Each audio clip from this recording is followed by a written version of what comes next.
도올 김용옥 선생님, 안녕하세요. 아유, 오랜만입니다. 오랜만에 뵙습니다. 또 중요한 시기에 이렇게 초대를 저희가 하게 됐는데 요새는 근데 노자에 대한 책을 집필 중이시라고요?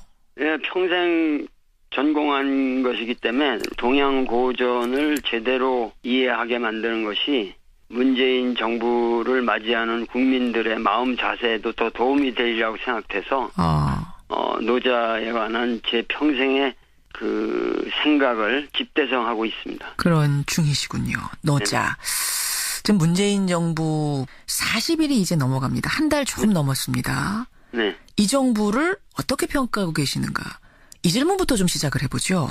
현 정부에 대한 객관적인 평가는 갖추어지질 않았기 때문에 예.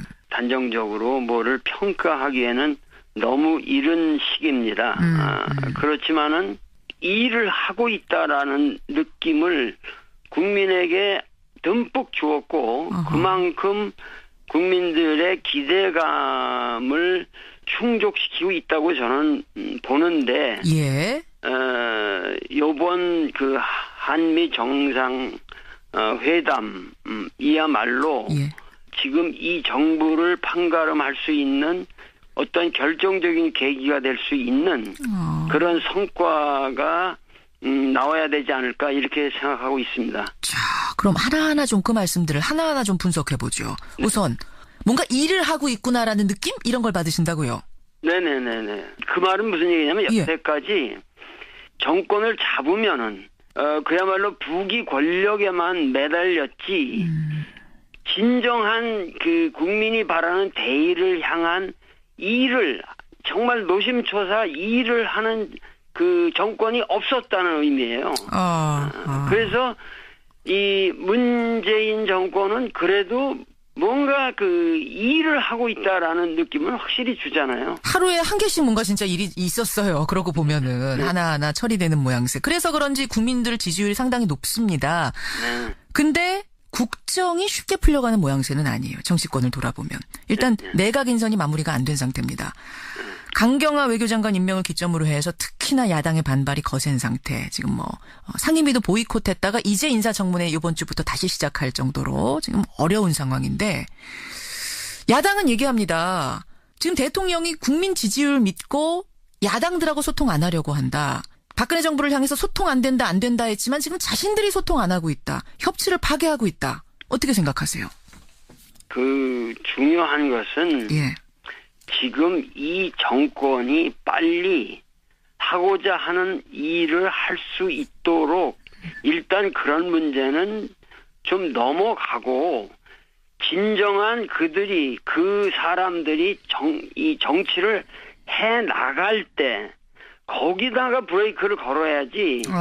너무 지금 인선이라는 이런 문제를 가지고 그 야권에서 그 물고 늘어지면은 국민들의 눈에 너무하다라는 느낌을 주게 되면은 결국은 자기들이 앞으로 뭐 지방선거나 총선이나 이런 데 있어서 그 피해를 볼 수도 있다는 것을 생각을 해야죠. 알겠습니다. 일단은 좀 일할 수 있게끔 뭔가 좀 진용을 좀 꾸리고 뭔가 해볼 수 있는 발판이라도 마련을 해줘야 되지 않겠느냐 이런 호소셨는데 네네. 알겠습니다. 개혁에 대한 얘기를 해보죠. 어찌해서 이렇게 인선이 마무리된다고 하면 그 다음에는 그 내각이 개혁을 추진하려 할 텐데 그때 또 한 번 저항이 일어날 가능성이 높습니다.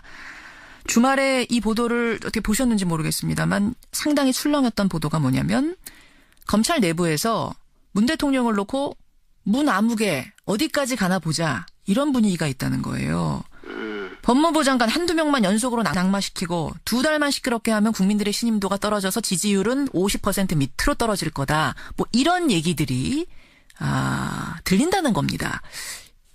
하여튼 이 검찰은 우리나라에서 가장 변하기 어려운 집단이고 사고가 그리고 지금 법조계라고 하는 것은 그동안 국민들이 재판을 받을 수 있는 그 모든 권리를 그 자체의 냉정한 그 법에 의해서 집행한 사람들이 아니라 그 법조계라고 하는 하나의 시스템 속에서 과연 자기들이 어떤 평점을 받느냐는 것을 계산하면서 국민에게 피해를 준 세력들이기 때문에 어떤 경우에도 법조계는 대대적인 개혁에 착수해야죠. 자기들 스스로 착수해야 된다.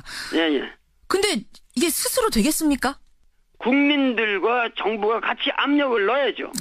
과거의 법조계에 대한 국민들의 인식과 지금 현재 국민들이 법조계에 대해서 가지고 있는 인식은 아주 다릅니다. 촛불혁명을 거친 민심이라고 하는 것은 과거의 최순실이나 이런 모든 문제가 결국은 법조계가 권력의 시녀 노릇을 하기 때문에 생기는 문제들이거든요. 그걸 국민들도 지금은 분명히 알고 있다. 그 말씀이신 거예요. 그렇고 국민들은 이러한 문제에 대해서는 확고하게 새로운 국면이 도래해야 된다는 확신이 있는 거죠. 국민들에게. 국민적인 열망이 그 어느 때보다 크기 때문에. 어떻게 보면은 이 저항이라는 것도 이번에는 넘을 수 있을 것이다. 개혁이 성공할 것이다. 이런 말씀 또 올 김용옥 선생님 지금 만나고 있습니다. 그나저나 이런 와중에 국내 상황은 이런데요. 지금 이제 국외로는 한미 정상회담이 예정이 되어 있습니다. 아까 그러셨어요. 이 한미 정상회담이 굉장히 중요하다. 왜 이렇게 굉장히 중요하다 생각하셨을까요?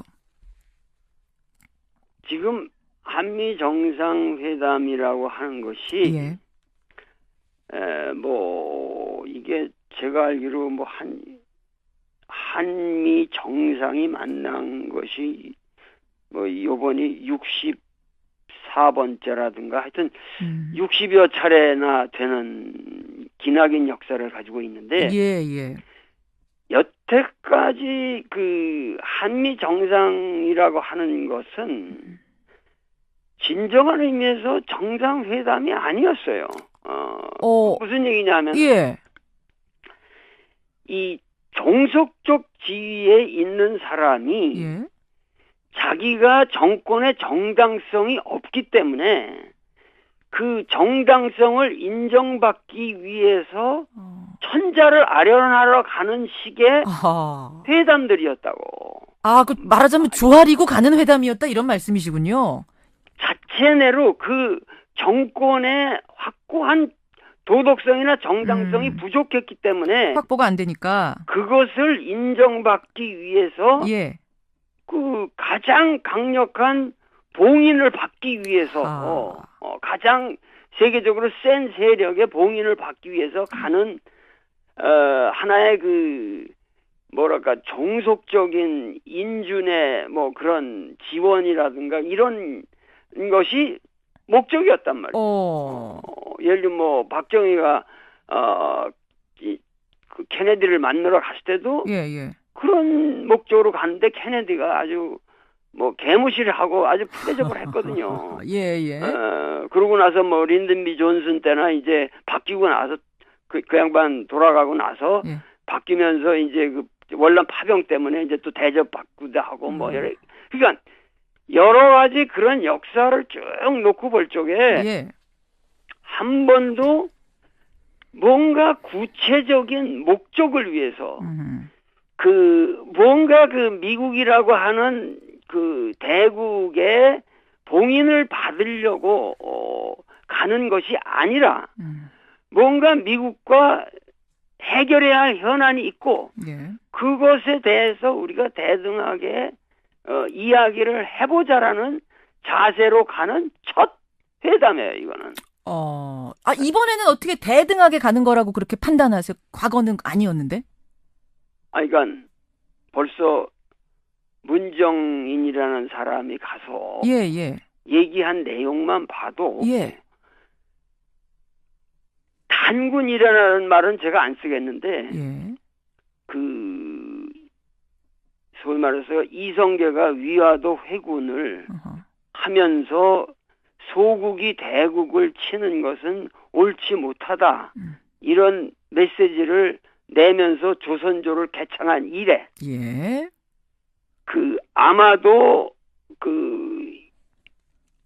대국에 가서 그러한 발언을 정당한 민족의 자존심과 자주적인 어떠한 입장에서 최소한의 상식적인 발언을 한 유례가 한 번도 없습니다.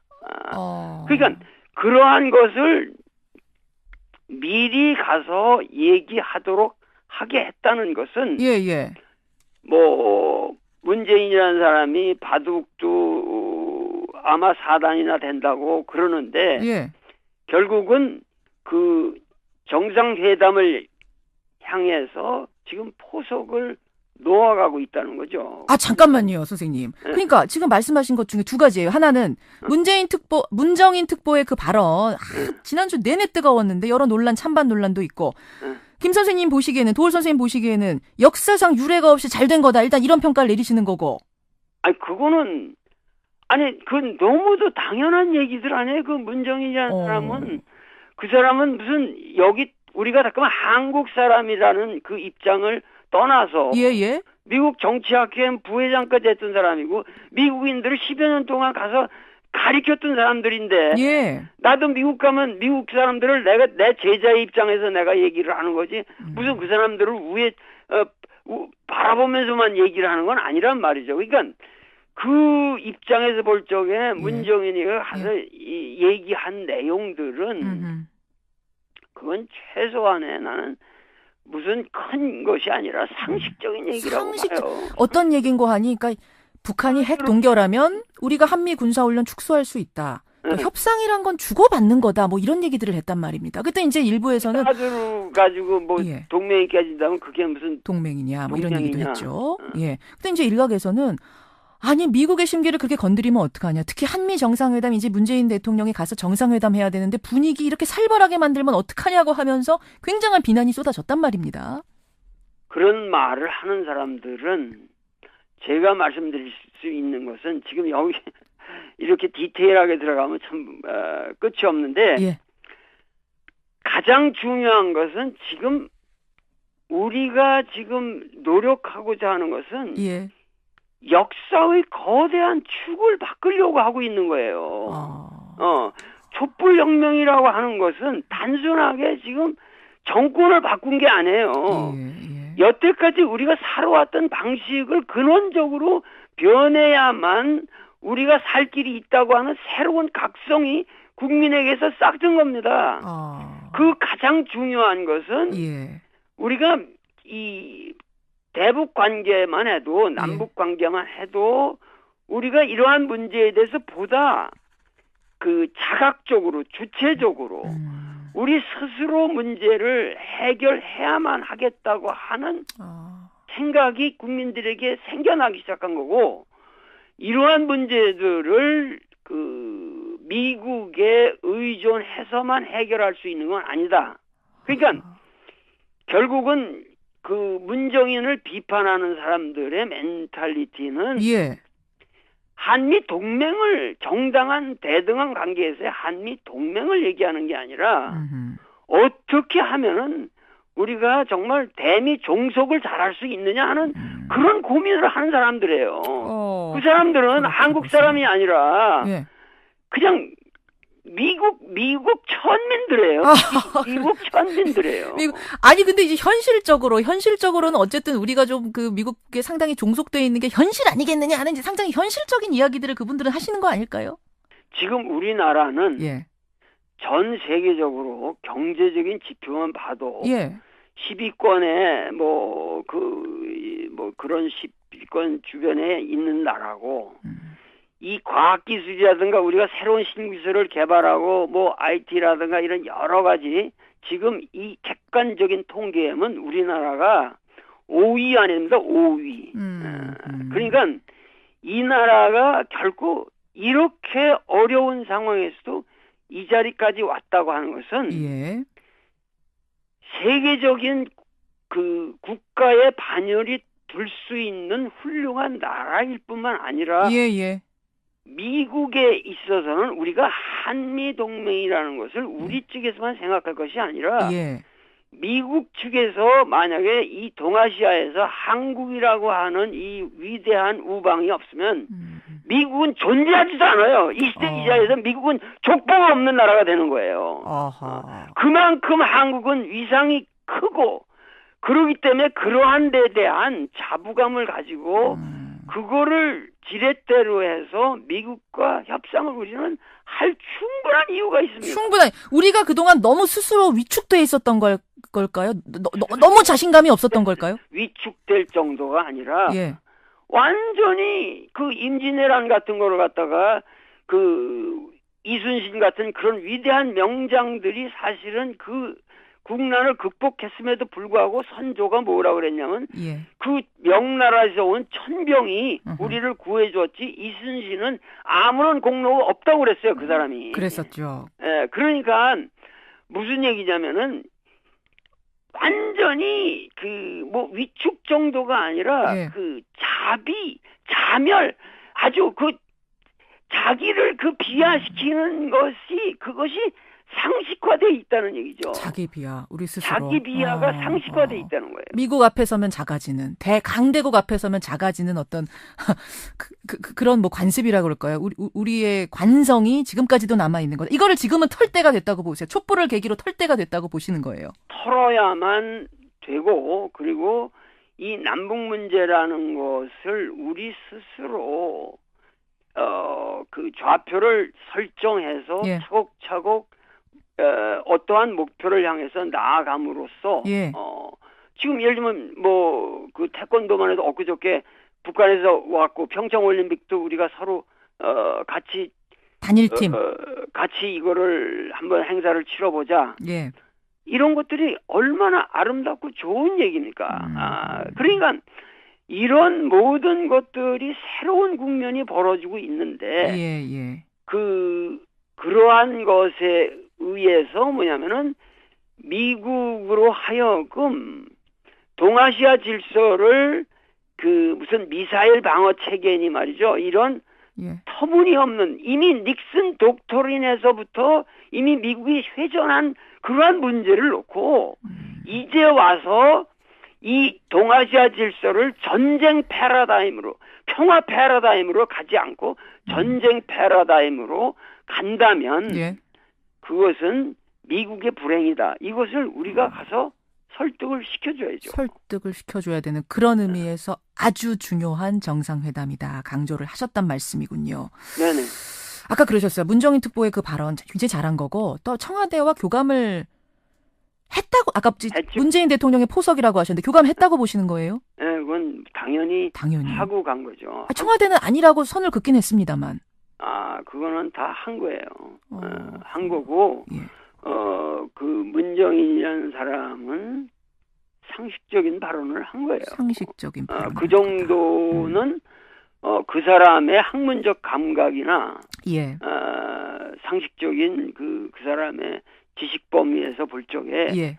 전혀 이 정치적인 발언이라고까지도 말할 여지도 없는 그저 그냥 상식적인 얘기예요. 이걸로 인해서 오히려 정상회담이 꼬이거나 미국이 우리를 더 안 좋게 보거나 뭐 이럴 가능성은 없다고 보세요. 오히려 득이 되면 득이 됐지 해는 안 될 거라고 보세요. 당연하죠. 그것은 이 맹자에 그런 말이 있습니다. 그 맹자가 이제 굉장한 왕후장상들을 많이 만나면서 댕긴 사람 아니에요. 예. 그런데 그 하는 말이 세대인즉 묘지하라라는 말이 있는데 그건 무슨 얘기냐면 뭡니까? 나보다 큰 위대하게 보이는 그런 권세 등등한 왕후장상들을 만날 때는 예. 우선 그들을 좀 깔보는 것이 좋다. 오히려. 네, 그들을 왜냐하면 예. 그들은 맹자에 말하면은 그들은 어디까지나 그들이 지향하는 목표는 패권이고 예. 패도고 나는 선현의 입장에서 왕도를 구현하기 위해서 공자가 말한 인정을 구현하기 위해서 그 여민동락하는 것을 지상의 과제로 삼는 사람이고 그러기 때문에 그들이 지향하는 모든 가치관은 네. 나에겐 하등이 필요가 없는 것이기 때문에 우선 그들을 만날 때는 그들을 깔보고 협상하는 게 좋다. 이것이 진심 하편에 있습니다. 그렇군요. 맹자왈이군요. 그야말로. 맹자 말이에요. 이건 내 말이 아니라. 예. 그런데 우리는 그러한 마음의 거리를 두고 봐야 되지만 나는 가서 트럼프를 깔보면 안 된다고 생각합니다. 네, 뭐 그런 의미는 아니고 인간적으로 예. 트럼프를 가서 사랑해줘야 되고 사랑을 해줘야 됩니까? 트럼프를 대접하고 예. 그리고 노인으로서 어디까지나 대접하고 여태까지 정치인들과는 다른 요소가 있는 사람이라는 것을 인정하고 그가 새로운 국면을 개척할 수 있도록 하기 위해서는 그의 마음을 우선 감정적으로 얻어야 됩니다. 지금부터는 아마 이제 문재인 대통령에게 하시는 조언이라고 저는 생각을 하는데 네, 그래서 당당하게 임하되 사랑하라. 마음 자세는 어느 정도 디스턴싱 하나의 거리를 두되 예. 그 여태까지 트럼프는 당선이 된 이후로 예. 어디 가서든지 사실은 이렇게 대접을 못 받았단 말이에요. 천덕꾸러기 같은 느낌이 좀 있었죠. 예, 그런데 예. 우리는 가서 그를 아주 존중을 해주고 정당한 정치인으로서 대접을 해주는 마음 자세로 예. 그의 마음을 환심을 우선 사야 됩니다. 일단 마음을 사야 한다. 환심을 사고 그렇고 그와 그 여태까지 미국의 그 어떠한 프로페셔널한 정치인이라고 하는 계보에 있는 사람들은 예.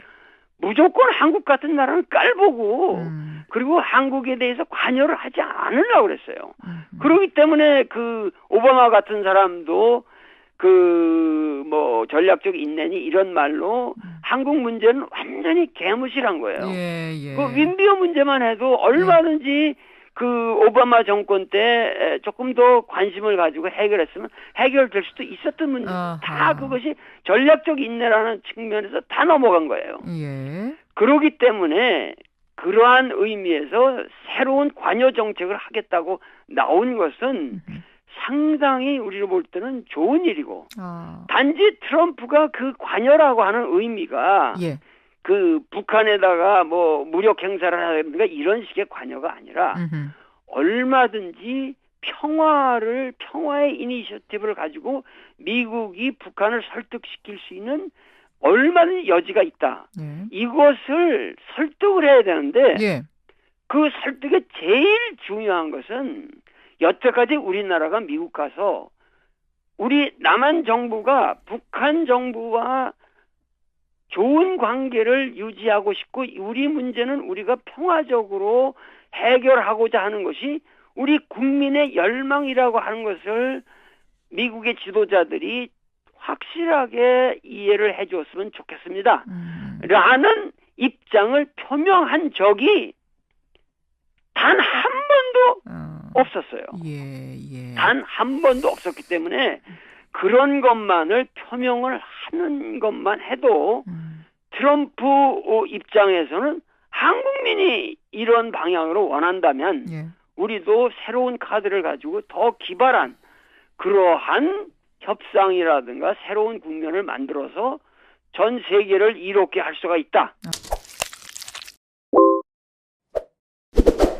자체내로 그 정권의 확고한 도덕성이나 정당성이 부족했기 때문에 확보가 안 되니까 그것을 인정받기 위해서 그 가장 강력한 봉인을 받기 위해서 가장 세계적으로 센 세력의 봉인을 받기 위해서 가는 하나의 그 뭐랄까 종속적인 인준의 뭐 그런 지원이라든가 이런 것이 목적이었단 말이에요.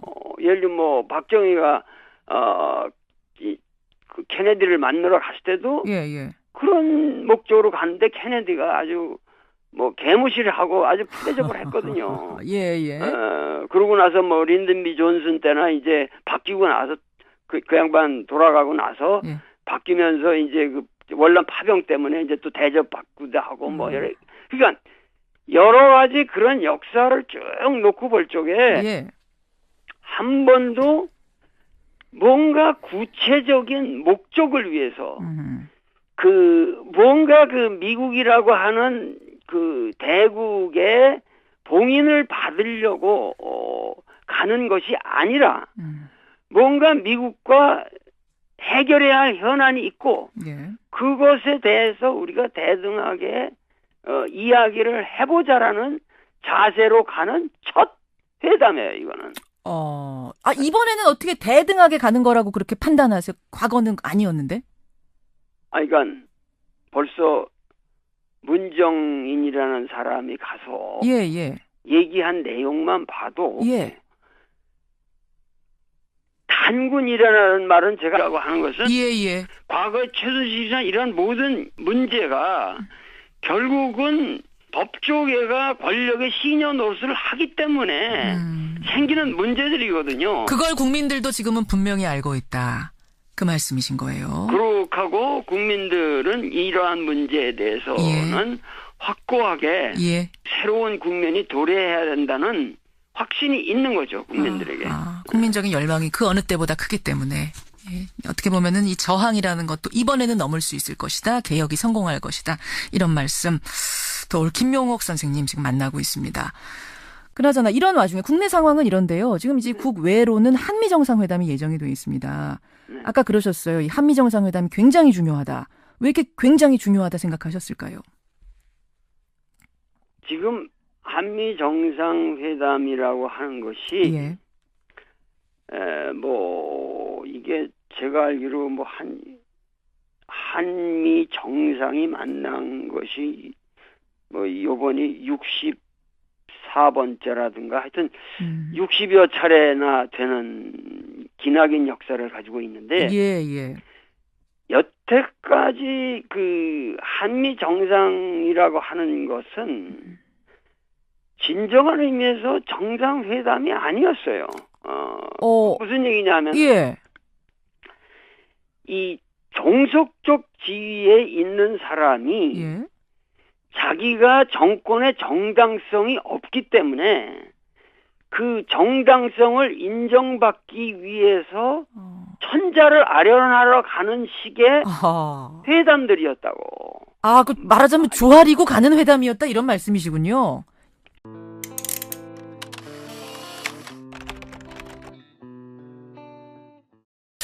도올 김용옥 선생님, 안녕하세요. 아유, 오랜만입니다. 오랜만에 뵙습니다. 또 중요한 시기에 이렇게 초대를 저희가 하게 됐는데 요새는 근데 노자에 대한 책을 집필 중이시라고요? 예, 평생 전공한 것이기 때문에 동양고전을 제대로 이해하게 만드는 것이 문재인 정부를 맞이하는 국민들의 마음 자세에도 더 도움이 되리라고 생각돼서 노자에 관한 제 평생의 그 생각을 집대성하고 있습니다. 그런 중이시군요. 노자. 지금 문재인 정부 40일이 이제 넘어갑니다. 한 달 조금 넘었습니다. 네. 이 정부를 어떻게 평가하고 계시는가? 이 질문부터 좀 시작을 해보죠. 현 정부에 대한 객관적인 평가는 갖추어지질 않았기 때문에 단정적으로 뭐를 평가하기에는 너무 이른 시기입니다. 그렇지만은 일을 하고 있다라는 느낌을 국민에게 듬뿍 주었고 그만큼 국민들의 기대감을 충족시키고 있다고 저는 보는데 요번 그 한미 정상 회담이야말로 지금 이 정부를 판가름할 수 있는 어떤 결정적인 계기가 될 수 있는 그런 성과가 나와야 되지 않을까 이렇게 생각하고 있습니다. 자, 그럼 하나하나 좀 그 말씀들을 하나하나 좀 분석해보죠. 우선 뭔가 일을 하고 있구나라는 느낌? 이런 걸 받으신다고요? 네네네네. 그 말은 무슨 얘기냐면 여태까지 정권을 잡으면은 그걸 해야죠. 알겠습니다. 일단은 좀 일할 수 있게끔 뭔가 좀 진용을 좀 꾸리고 뭔가 해볼 수 있는 발판이라도 마련을 해줘야 되지 않겠느냐 이런 호소셨는데 네네. 알겠습니다. 개혁에 대한 얘기를 해보죠. 어찌해서 이렇게 인선이 마무리된다고 하면 그 다음에는 그 내각이 개혁을 추진하려 할 텐데 그때 또 한 번 저항이 일어날 가능성이 높습니다. 주말에 이 보도를 어떻게 보셨는지 모르겠습니다만 상당히 출렁였던 보도가 뭐냐면 검찰 내부에서 문 대통령을 놓고 문 아무개 어디까지 가나 보자 이런 분위기가 있다는 거예요. 법무부 장관 한두 명만 연속으로 낙마시키고 2달만 시끄럽게 하면 국민들의 신임도가 떨어져서 지지율은 50% 밑으로 떨어질 거다. 뭐 이런 얘기들이 들린다는 겁니다. 하여튼 이 검찰은 우리나라에서 가장 변하기 어려운 집단이고 사고가 예. 그리고 지금 법조계라고 하는 것은 예. 그동안 국민들이 재판을 받을 수 있는 그 모든 권리를 그 자체의 냉정한 그 법에 의해서 집행한 사람들이 아니라 그 법조계라고 하는 하나의 시스템 속에서 과연 자기들이 어떤 평점을 받느냐는 것을 계산하면서 국민에게 피해를 준 세력들이기 때문에 어떤 경우에도 법조계는 대대적인 개혁에 착수해야죠. 자기들 스스로. 스스로 착수해야 된다. 예. 근데 이게 스스로 되겠습니까? 국민들과 정부가 같이 압력을 넣어야죠. 과거의 법조계에 대한 국민들의 인식과 예. 지금 현재 국민들이 법조계에 대해서 가지고 있는 인식은 아주 다릅니다. 촛불혁명을 거친 민심이 그야말로 부귀 권력에만 매달렸지 진정한 그 국민이 바라는 대의를 향한 일을 정말 노심초사 일을 하는 그 정권이 없었다는 의미예요. 그래서 이 문재인 정권은 그래도 뭔가 그 일을 하고 있다라는 느낌을 확실히 주잖아요. 하루에 한 개씩 뭔가 진짜 일이 있었어요. 그러고 보면은 네. 하나하나 처리되는 모양새. 그래서 그런지 국민들 지지율이 상당히 높습니다. 네. 근데 국정이 쉽게 풀려가는 모양새는 아니에요. 정치권을 돌아보면. 일단 내각 인선이 마무리가 안 된 상태입니다. 강경화 외교장관 임명을 기점으로 해서 특히나 야당의 반발이 거센 상태. 지금 뭐 상임위도 보이콧했다가 이제 인사청문회 이번 주부터 다시 시작할 정도로 지금 어려운 상황인데 야당은 얘기합니다. 지금 대통령이 국민 지지율 믿고 야당들하고 소통 안 하려고 한다. 박근혜 정부를 향해서 소통 안 된다 했지만 지금 자신들이 소통 안 하고 있다. 협치를 파괴하고 있다. 어떻게 생각하세요? 그 중요한 것은 예. 지금 이 정권이 빨리 하고자 하는 일을 할 수 있도록 일단 그런 문제는 좀 넘어가고 진정한 그 사람들이 이 정치를 해 나갈 때 거기다가 브레이크를 걸어야지. 너무 지금 인선이라는 이런 문제를 가지고 그 야권에서 그 물고 늘어지면은 국민들의 눈에 너무하다라는 느낌을 주게 되면은 결국은 자기들이 앞으로 뭐 지방선거나 총선이나 이런 데 있어서 더 그 피해를 볼 수도 있다는 것을 생각